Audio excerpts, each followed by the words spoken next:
Hey, good afternoon, everybody. It is December 18th, 2023. We are in the Old Testament book of Job, and we're going to read chapter 27 today. Job is responding to his third friend and to all of his friends on this second round of back and forth that they have. And the friends are still maintaining that simple argument of if you're guilty, if bad things are happening to you, you must be guilty of something. And if good things were happening to you, then you would be not guilty. So clearly, Job must be guilty. Bad things are happening to him. And we know that's not true because, well, we saw the beginning of the story that that's not true, that this is really just a test between Satan and God to see. God says, you know what, Job is going to be righteous whether you do bad things to him or not. And Satan said, no, if I do bad things to him, he's going to stop being righteous and he's going to curse you, which has not happened yet. Job has maintained his connection with God. At its most base, yeah, that is a good argument. Bad things happen because of sin. Good things happen when you're obedient.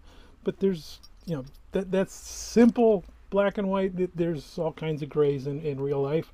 If we were still in the Garden of Eden, that would probably be true. But we had the fall, and now we've got sin in here, and we're wanting to go towards sin. So it's more complicated than that.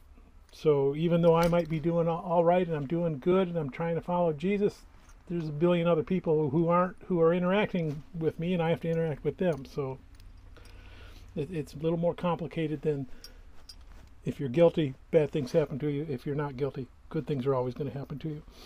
Job kind of understands that, and he understands the complexity and that it has to do with God's sovereignty. God is sovereign.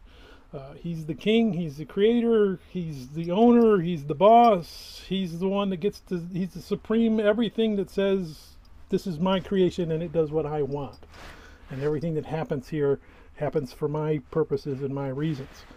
And if my creatures don't understand why that's happening, that's neither here nor there. It happens for God's purpose. Now, Job wants to take that to, there's a conflict that we're opposed to God and God's opposed to us. That's not true either. And we know that from the beginning. And again, we know that from what's in our Bible.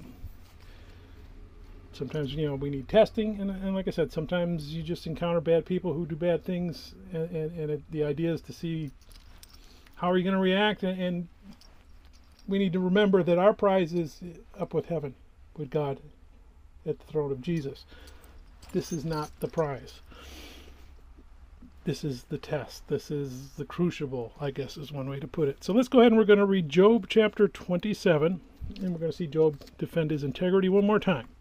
Moreover, Job continued his discourse and said, as God lives, who has taken away my justice, and the Almighty, who has made my soul bitter, as long as my breath is in me, and the breath of God in my nostrils, my lips will not speak wickedness, nor my tongue utter deceit. Far be it from me that I should far be it from me that I should say you are right. Till I die, I will not put away my integrity from me. My righteousness I hold fast, and will not let it go. My heart shall not reproach me as long as I live. May my enemy be like the wicked, and he who rises up against me like the unrighteous. For what is the hope of the hypocrite? Though he may gain much, if God takes away his life, will God hear his cry? When trouble comes upon him, will he delight himself in the Almighty? Will he always call on God? I will teach you about the hand of God. What is with the Almighty I will not conceal. Surely all of you have seen it. Why then do you behave with complete nonsense? This is the position of a wicked man with God, and the heritage of oppressors received from the Almighty. If his children are multiplied, it is for the sword, and his offering shall not be satisfied with bread. Those who survive him shall be buried in death, and their widows shall not weep, though he heaps up silver like dust and piles up clothing like clay. He may pile it up, but the just will wear it, and the innocent will divide the silver. He builds his house like a moth, like a booth which a watchman makes. The rich man will lie down, but not be gathered up. He opens his eyes, and he is no more. Terrors overtake him like a flood. A tempest steals him away in the night. The east wind carries him away, and he is gone. It sweeps him out of his place. It hurls against him and does not spare. He flees desperately from its power. Men shall clap their hands at him and shall hiss him out of his place.